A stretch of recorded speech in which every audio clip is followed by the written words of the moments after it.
Today we're taking a look at this early 90s Honda Civic EG Hatchback. And for those that don't know where I came from working on these old 90s Hondas all of my years as a teenager and young adult. So I will always hold a soft spot for these old Hondas, but I do want to give you guys a quick glimpse into this one. Now the first thing that you're going to notice is this car has been 100% resprayed, because I'll tell you for a fact that on 90s Hondas, the quality of the paint isn't that great. And typically you'll start to see the clear coat coming off on the hood and things of that sort. And there's definitely levels to it when you're going to be respraying a car like this, but I will tell you for a fact that whoever did the bodywork did an excellent job. I don't see too much orange peel in the paint or any weird waves coming off of it.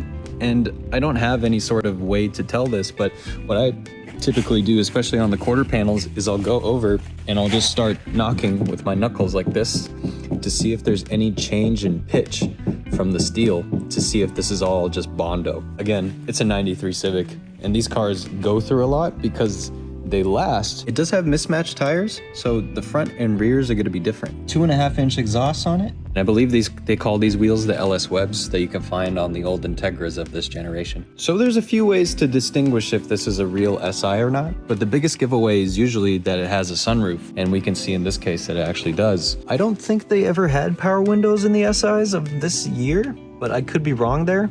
I don't know if maybe it was a factory option at the time, but as you can tell by the interior, this thing is absolutely flawless. It looks so good. And it's more of a question now if this stuff is actually original or not, because it's very easy to swap the stuff out to make it look nice. One thing that I was looking at is when I pulled up the floor mats, the floor pans look good, and it doesn't smell weird in here or anything like that. So you can tell that this was somebody's baby for sure.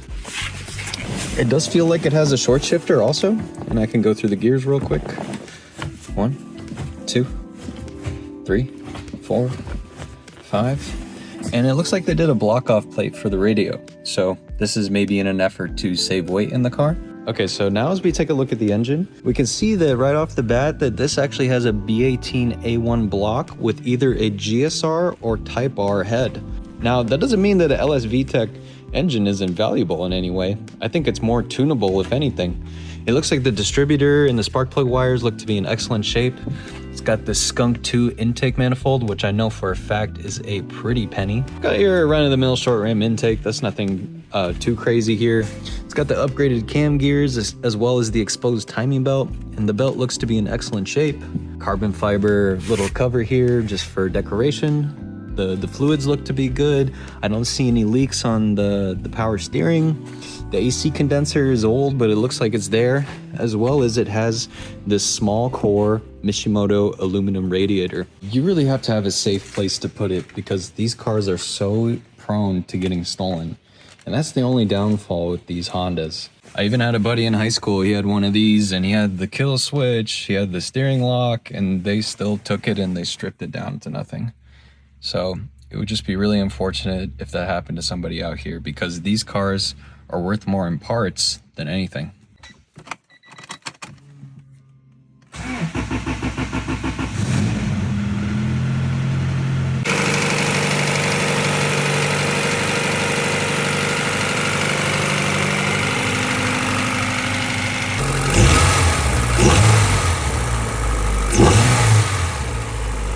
This thing is loud.